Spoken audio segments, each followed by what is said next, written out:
안녕하세요. 오늘은 코로나 시대의 한류에 대해서 알아보도록 하겠습니다. 이 강의안은 한국국제문화교류진흥원에서 나온 코로나19 이후의 한류 백서 2020, 그리고 한류나우라는 이런 자료들과 다양한 논문들을 바탕으로 해보도록 하겠습니다. 2019년 코로나19가 전 세계를 강타하게 됐습니다. 그러면서 우리나라에도 많은 영향을 끼쳤는데요. 특히 국내 체류 외국인 수를 한번 보자면 2010년부터 우리나라는 꾸준히 외국인이 증가세에 올라왔었습니다. 그러다가 2019년에 252만 명이라는 그런 숫자를 기록하다가 2020년에는 코로나의 영향으로 204만 명으로 그 수가 감소하게 되었습니다. 국가별로 보면은 중국이 압도적으로 많은 이런 상황을 지금 볼 수가 있고요. 또 외국인 유학생도 우리나라에서 꾸준히 증가하고 있었는데요. 2019년까지 증가하고 있다가 2020년에 와서는 감소하는 그런 추세를 보였습니다. 이것은 코로나의 영향이라고 할 수 있는데요. 이런 영향 속에서도 한류 동호회의 현황은 계속 증가하고 있습니다. 2020년에는 1억 명을 전 세계에서 한류 동호인 수가 1억 명을 돌파하는 그런 기록을 세우게 되었습니다.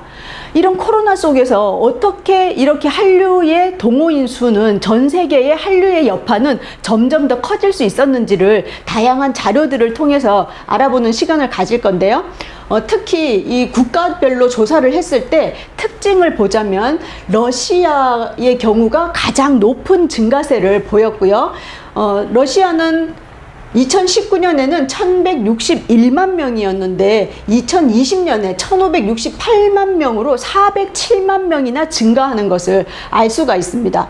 또 특이한 점은 미국이 66만이 증가했고 캐나다가 95만 명이 증가를 하게 됩니다.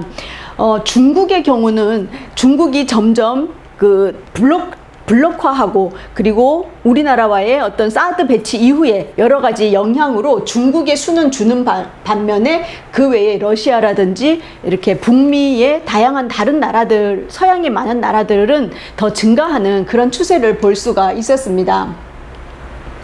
이러한 한류가 점점 세계적으로 뻗어나가면서 우리나라에서는 발빠르게 준비를 해야 되겠다라고 해서 2020년 6월에 법이 제정이 되게 됩니다. 그래서 문화체육관광부 안에 한류지원협력과라고 하는 그런 과가 생기게 되는데요. 문화체육관광부 장관 아래로 제1차관과 제2차관이 있는데요. 그 제1차관 안에 컨텐츠 정책국의 한류지원협력과라고 하는 그런 부서가 생겼습니다. 이 부서에서 주로 하는 업무들을 보면 한류 관련 종합 계획을 수립을 하고요. 그 다음에 한류 관련한 조사라든지 빅데이터를 구축하는 일, 그 다음에 확산을 위한 다양한 제도를 정비하는 일, 그 외에 남북 교류와 해외 진출도 지원을 하고요. 콘텐츠와 관련된 관광 활성화 이런 활동들도 다양하게 하고 있습니다. 그래서 이러한 세부 사업들을 펼치면서 우리나라의 한류가 더 이상 어떤 한 그룹만의 어떤 회사만의 개인만의 한류가 아니라 국가 차원에서 관리해야 된다라고 할 정도로 한류가 미치는 영향이 아주 점점 증가하고 있다는 것을 알 수가 있습니다.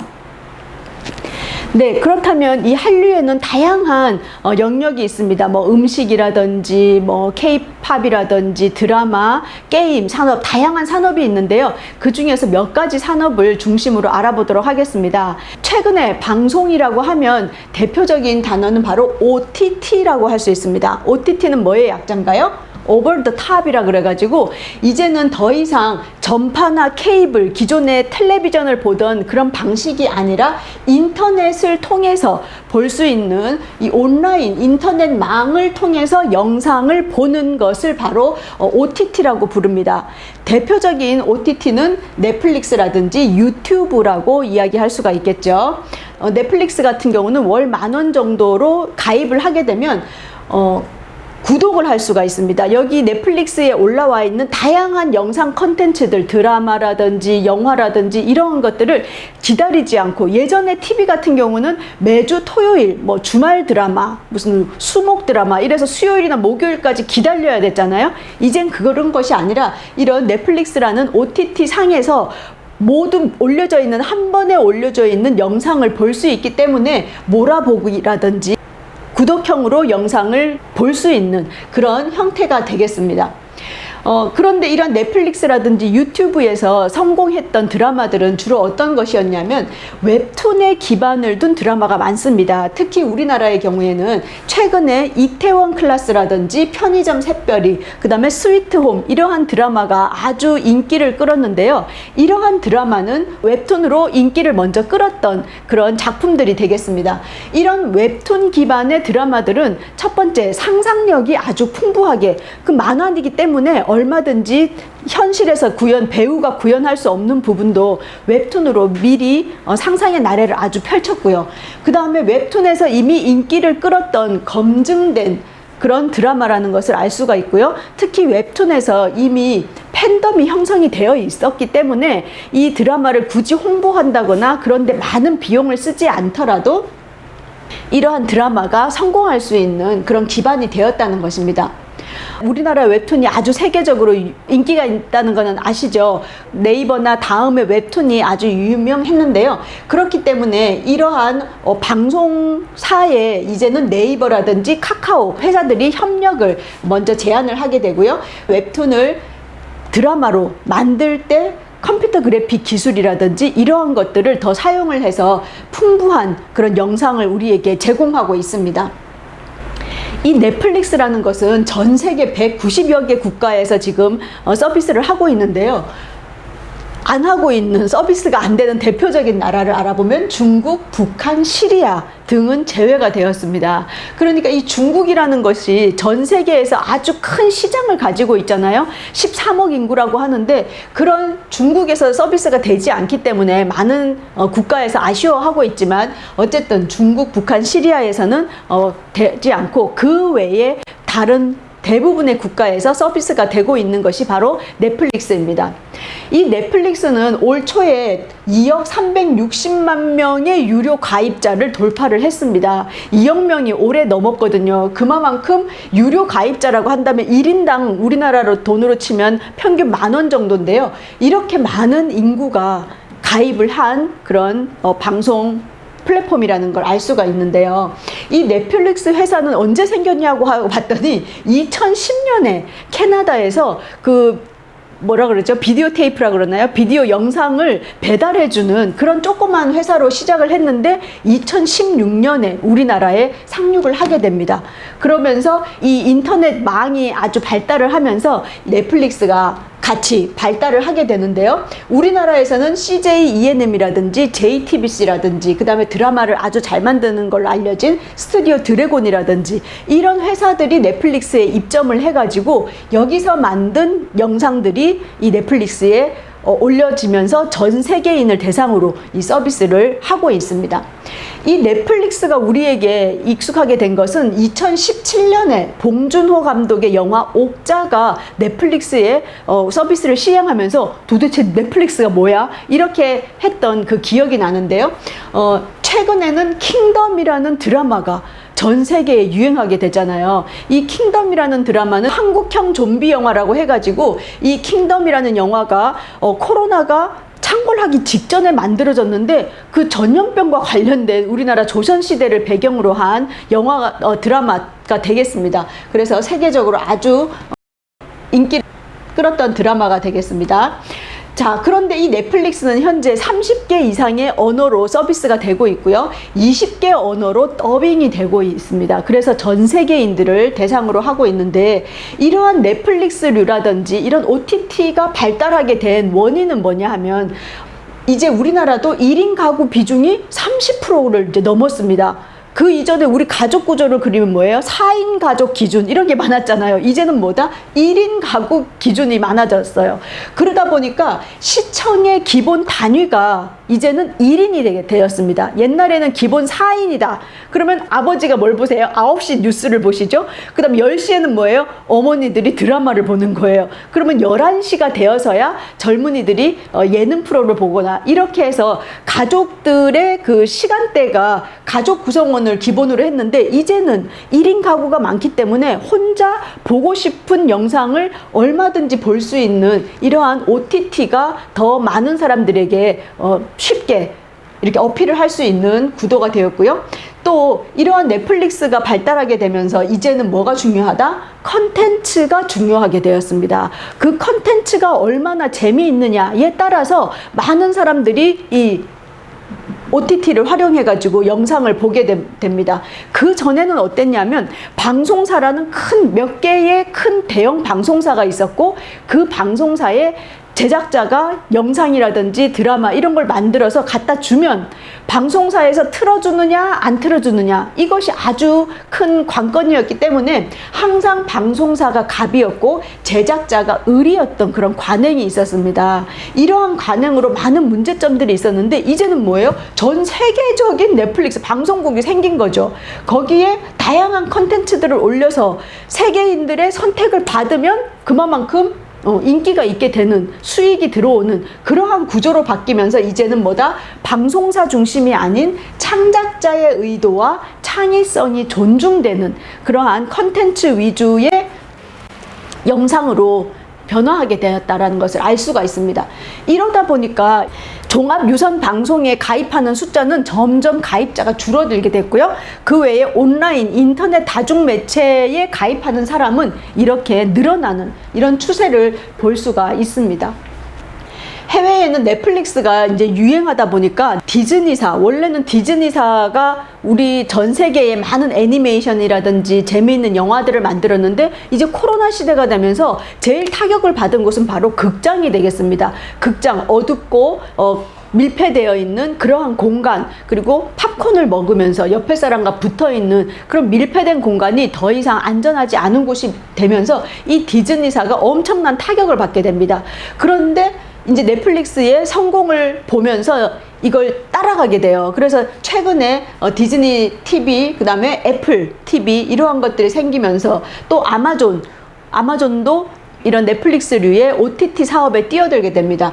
그러면서 넷플릭스는 우리나라에 2000년에 3,300억을 투자했거든요. 그런데 2021년 올해에 2배에 가까운 6천억 원을 더 투자를 하게 됩니다.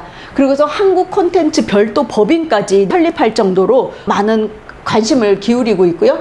디즈니의 경우도 이렇게 한국에 다 진출하고자 해서 뭐 SK라든지 협력을 꾀하고 있는 그런 상황이라고 할 수가 있겠습니다. 국내의 OTT 사업자들도 많이 있는데요. 기존의 방송국들이 있고요. 그 외에 웨이브라든지 쿠팡, 네이버, 카카오TV, 티빙 이러한 플랫폼들이 점점 많이 생기고 있는 그런 상황입니다.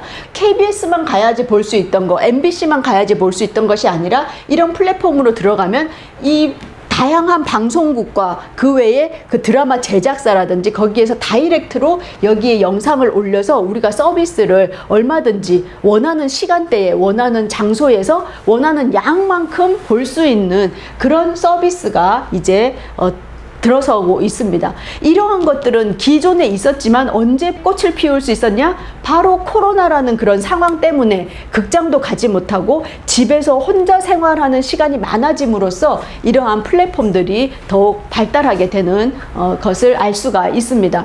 그럴 때 우리는 뭐예요? 우리나라는 인터넷이 아주 발달해왔고 또 핸드폰이라든지 IT 강국이지 않습니까? 이렇기 때문에 코로나 상황 속에서 이러한 방송적인 측면에서 우리나라가 아주 유리한 고지를 점하고 있다는 것을 알 수가 있습니다. 그래서 넷플릭스를 얼마만큼 사람들이 많이 보고 있느냐 하는 것을 봤을 때 베트남, 대만, 일본, 필리핀, 싱가포르, 태국, 홍콩, 말레이시아, 나이지리아 해가지고 이런 각 국의 2020년도 국가별 넷플릭스 드라마 탑 10 순위를 봤습니다. 이것의 기준은 2020년 11월 20일 기준으로 강진석 선생님의 그 논문에서 나온 자료인데요. 보면 1위가 사이코지만 괜찮아가 베트남에서도 1위, 대만에서도 1위, 일본에서는 사랑의 불시착이 1위, 또 필리핀, 싱가폴, 태국, 홍콩, 말레이시아에서 드라마 1위는 우리나라 그 김수현이 주연을 맡았던 사이코지만 괜찮아가 1위를 다 차지합니다. 그 외에도 응답하라 1988, 그 다음에 뭐 비밀의 숲, 부부의 세계, 슬기로운 의사생활, 또 킹덤, 이태원 클라스, 김비서가 왜 그럴까? 우리가 익숙한 우리나라의 드라마가 작년에 이런 많은 아시아 국가에서 1위에서 10위 안에 이렇게 많이 들었다는 걸 알 수가 있습니다. 또 영화에서도 보면 살아있다라는 영화는 유아인 주연의 그 지금처럼 좀비들이 이렇게 전염이 되면서 탈출하는 그러한 영화인데요. 되게 코로나와 시의적절하게 살아있다라는 영화가 아시아의 많은 국가에서 탑10 안에 들었다는 것을 알 수가 있습니다. 이 논문에서 뭐라고 얘기하고 있냐면 2016년에 미국의 사드가 우리나라에 배치가 되면서 중국이 한한령을 내리죠. 우리 한국과 단절을 하면서 문화적인 단절이라든지 많은 그 기업에 불이익을 주면서 여행도 차단을 하게 되고 이러면서 우리나라와 중국과의 관계가 아주 냉담해지게 됩니다. 그러면서 점점 한류의 열기가 식어가던 무렵이었는데요. 이 2020년에 코로나를 맞이하면서 한류의 문화 권력이 중화권에서 온라인으로 넘어가게 되는 것입니다. 이러한 것들은 이미 우리가 이러한 인터넷이라든지 IT 기기라든지 다양한 컨텐츠 이러한 것들이 준비가 되었기 때문에 더 큰 세계로 온라인을 타고 펼쳐질 수 있었다라는 것을 알 수가 있습니다. 그래서 이제 방송 프로그램을 국가별로 이제 수출을 하게 되는데요. 여기 보시면 일본의 경우 그리고 이제 중국의 경우를 보면 중국은 해가 갈수록 아주 급격하게 2017년부터 점점 줄기 시작합니다. 그런데 여기서 이 그래프에서 우리가 특이하게 볼 수 있는 것은 바로 미국에서 이렇게 가파른 상승세를 보이고 있다는 것을 알 수가 있습니다. 그래서 중국에서는 많이 줄어들고 있지만 그 외 지역에서 선전을 하고 있는 그러한 양상을 볼 수가 있습니다. 네, 이렇게 드라마뿐만이 아니라 우리나라의 예능도 외국에 수출이 되고 있어요. 이 예능이라는 것은 그 나라 국민들의 현재 시점에서 다양한 그런 어떤 문화적인 그리고 감정적인 공통점이 있어야 되기 때문에 이런 예능이 수출이 되는 경우는 참 어려운 부분이라고 하는데요. 우리나라에서 런닝맨 지금 2010년부터 이 프로그램을 시작했으니까 지금 11년째 방송이 되고 있는 인기 예능 프로그램인데요. 이 런닝맨이 중국에 팔리게 되면서 아주 큰 성공을 이루게 됩니다. 그래서 200억 원이 넘는 광고 수익을 올릴 정도로 인기가 있었는데요. 이후로는 이 런닝맨을 중국판 런닝맨으로, 즉 이 연예인들을 중국인들이 뛰는 그런 연예인들이 나오면서 중국판으로 바뀌게 되었습니다. 이러면서 이제 이 창작자의 지분, 이러한 형식, 예능의 형식도 수출을 하는 그런 상황에 놓이게 됩니다. 그래서 최근 들어서는 완성작뿐 아니라 방송 포맷이 수출이 되게 되는데요. 특히 예능 오락 장르를 중심으로 했는데 최근에 너의 목소리가 보여라고 하는 우리나라 이 프로그램이 미국에서 I can see your voice라고 해가지고 미국에서 아주 인기 있는 그런 예능 프로그램이 되었습니다. 미국 동시간대 시청률 1위를 기록을 하기도 했습니다. 그래서 동시간대 7%의 시청률이라는 아주 높은 시청률을 보이면서 인기를 끌고 있는 프로그램이 되겠습니다. 네, 또 MBC에서 여러분들도 좋아하시는 복면가왕 있잖아요. 이 복면가왕 프로그램도 포맷이 미국에 수출이 되어가지고 아주 인기리에 방영이 되었다고 합니다. 네, 이렇게 방송적인 측면에서 우리가 알아봤는데요. 넷플릭스의 한국 콘텐츠 누적 투자액은 지금까지 8천억 원에 달한다고 합니다. 우리나라의 드라마라든지 이러한 것들이 아주 인기가 있기 때문에 우리나라에 많은 투자를 하는 것은 초창기에는 좋은 일인데요. 이에 반해서 앞으로의 미래를 내다봤을 때는 너무 의존을 하고 있는 이 넷플릭스라는 것은 어쨌든 해외 기업이기 때문에 이런 해외 사업자 주도의 우리가 너무 의존성을 보이는 것은 좀 문제가 있다라는 이야기를 하고 있고요. 또 글로벌 유통권 속에서 실질적인 이익을 우리가 추구하고 있는가, 처음에 이 영상을 판매할 때만 돈을 받지 그 이후에 일어나는 수익에 대해서는 제대로 인정받지 못하고 있는 그러한 문제들이 있습니다. 그래서 그러한 문제에 대한 우려를 좀 표명하고 있고요. 넷플릭스를 통해서 우리나라의 영상이 전 세계인들에게 많은 인기를 얻고 공감을 얻는다는 것을 알았기 때문에 국내 영상 산업의 도약의 계기로 삼아야 한다라는 이야기를 하고 있습니다. 또 드라마뿐만이 아니라 우리가 런닝맨이라든지 복면가왕에서 봤듯이 예능 오락 분야로까지 확대를 해야 되지 않을까라는 생각을 하게 되고요. 또 이러한 넷플릭스 플랫폼을 보면서 넷플릭스 같은 회사가 우리나라에도 있으면 좋겠다라고 해서 왓챠, 국내 OTT로 왓챠가 출범을 하게 됩니다. 그래서 요새 대학생들은 넷플릭스도 많이 보지만 이 왓챠에 가입해서 드라마들을 많이 보고 있다고 합니다.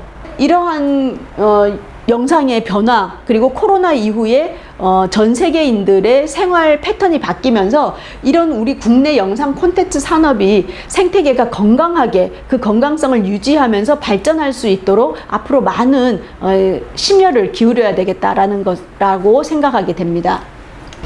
네, 다음으로는 방송에 이어서 영화에 대해서 알아보도록 하겠습니다. 영화의 한류라고 하면 뭐니 해도 2020년 2월에 아카데미 시상식에서 감독상을 비롯해서 작품상을 수상했던 기생충을 기억을 하실 겁니다. 그 패러사이드 하는 그 외침이 우리나라 사람들에게는 그 옛날에 오스카 상으로 그 대표되는 그런 영화, 미국 중심의 그런 영화에서 이제 우리나라 사람이 거기서 우리나라 말로 봉준호 감독이 그 수상 소감을 전하는 그 짜릿한 순간을 2020년 2월에 맛보게 되었는데요. 이때 2억 5천만 달러, 우리나라 돈으로 2,900억 원에 달하는 수익을 냈습니다. 그 짧은 기간 동안. 그런데 너무 아쉽게도 2020년 2월에 기생충이 상을 받았는데 2020년 3월에 한 달 후에 WHO에서 팬데믹을 선언을 하게 되거든요. 그래서 그 이후에 더 일어날 수 있었던 많은 수익들이 일어나지 못하고 행사가 중단이 되는 그런 아픔을 겪었지만 이 기생충의 성공으로 그 이후로 봉준호 감독의 다양한 영화들을 전 세계 사람들이 찾아서 검색해서 보기도 하고 우리나라의 많은 영화들이 세계인들에게 다가가게 되는 그런 결정적인 계기가 되었다고 할 수 있겠습니다. 그래서 2019년에 보면은 574편의 우리나라 영화가 수출이 되었거든요. 그런데 2020년에는 거의 2배에 가까운 975편의 우리나라 영화가 전 세계로 수출이 되는 이런 쾌거를 이룰 수가 있었습니다. 이렇게 코로나 상황에서 오히려 이렇게 증가하는 그런 면모를 볼 수가 있었던 거죠. 네, 그래서 이제 한국 영화 완성작을 권역별 수출액을 본다면요, 아시아가 압도적으로 높은 비율을 차지하고 있습니다. 그런데 여기서 특이한 점은 2019년에 72.3%였던 아시아인데 2020년에는 48.7%로 팍 줄었죠. 그 대신 뭐가 올라갔냐? 기타라고 되어 있는 이 부분이 2.7%였는데 43%로 올랐습니다. 이 기타가 뭐냐 하면 바로 온라인으로 영화를 보는 것을 말합니다. 그래서 2020년 코로나가 되기 전까지는 아시아에 가장 많이 판매가 됐지만 코로나 이후에는 극장들이 문을 닫고 더 이상 극장으로 가는 것이 아니라 뭐다? 온라인으로 전 세계, 이 기타라고 하는 것은 아시아, 유럽, 북미를 다 합친 전 세계의 43%나 이 온라인으로 판매가 증가했다는 것을 알 수가 있습니다. 네, 그리고 2021년 작년에 그 기생충의 열기가 채 가시지도 않았는데 올해 뭐죠? 미달이라는 영화로 이 우리나라의 누구죠? 이 감독이 이삭 감독이라고 하는 감독이었는데 이 감독의 자전적인 그런 영화라고 할 수 있습니다. 그 이 영화에서 이주민, 그 다음에 이민자들의 삶에 대해서 이렇게 이야기를 잔잔하게 했고요. 특히 여우 조연상. 그 이전까지는 작품들에게는 상을 받았지만, 기생충의 경우는 작품에 대한 상을 받았지만, 그 동양인으로서, 특히 여성으로서 이렇게 아카데미에서 조연상을 받는 쾌거를 이룩을 했죠. 그래서 여기 보면 브래드 피트랑 같이 사진을 찍었습니다. 이 미나리의 그 제작에 브래드 피트가 참여를 했죠. 그래서 이런 오스카 트로피를 들고 있는 우리나라 배우를 볼 수 있는 그런 해를 올해 우리가 맞이했습니다. 그에 반해서 아까도 말씀드렸지만 중국이라는 그 어마어마한 큰 시장에서는 많은 성적을 이루지 못했습니다. 왜냐하면 그것은 우리의 문제라기보다는 중국 내부의 문제라고 할 수 있는데요. 중국에서 문화 미디어 산업을 총괄하던 주무부서가 원래는 광전총국이었습니다. 그런데 이 광전총국을 해체를 해버리고 중앙선전부로 이관을 하게 됩니다. 그래서 이제는 그런 드라마라든지 이런 영상을 어디서 한다? 중앙선전부에서 관리를 한다. 그러면서 국수주의적인 메시지를 내는 영화를 계속 만들어내요. 그러면서 자국민의 가치관을 통제하는 도구로 사용하는 것이 아닌가라는 우려를 전 세계에 낳게 되는데요. 대표적인 영화가 우리나라와 관련된 영화라고 할 수 있는데요. 금강천이라고 하는 영화예요. 이 영화는 배경이 어디냐? 6.25 전쟁입니다. 6.25 전쟁에 우리나라 안에서 일어난 전쟁인데, 이 전쟁에 보면 항미 원조라고 되어 있어요. 우리나라는 6.25 전쟁이라든지 한국 전쟁 이렇게 부르잖아요. 근데 중국은 뭐라고 부르나요? 항미 원조. 그러니까 조선을 도와서 미국과 저항하는 그런 영화다 해가지고 지금 이렇게 전쟁 영화를 만들어서 미국에 반하는, 미국과 대척점을 이루는 이러한 영화들을 재작년에 본물 터지듯이 많이 중국에서 만들게 됩니다. 그래서 중국은 이러한 변화를 보이고 있고요. 그 다음에 우리나라는 영화 완성품만 수출하는 것이 아니라 영화 기술 서비스 또한 수출을 하는 그런 국가였습니다. 그래서 CG, 컴퓨터 그래픽이라든지, 그 다음에 사운드라든지, 그 다음에 장비, 인력, 그 다음에 특수 효과, 이러한 것들에서 많은 인력들을 이제 수출을 했었거든요. 그런데 중국의 주요 상대국이었던 중국이 이러한 것들을 아예 막고 있기 때문에 한학년 2016년 한한령 이후로 중국 진출이 어려워졌고, 이러한 중국 내부의 문제로 인해 가지고 단절이 되게 됩니다.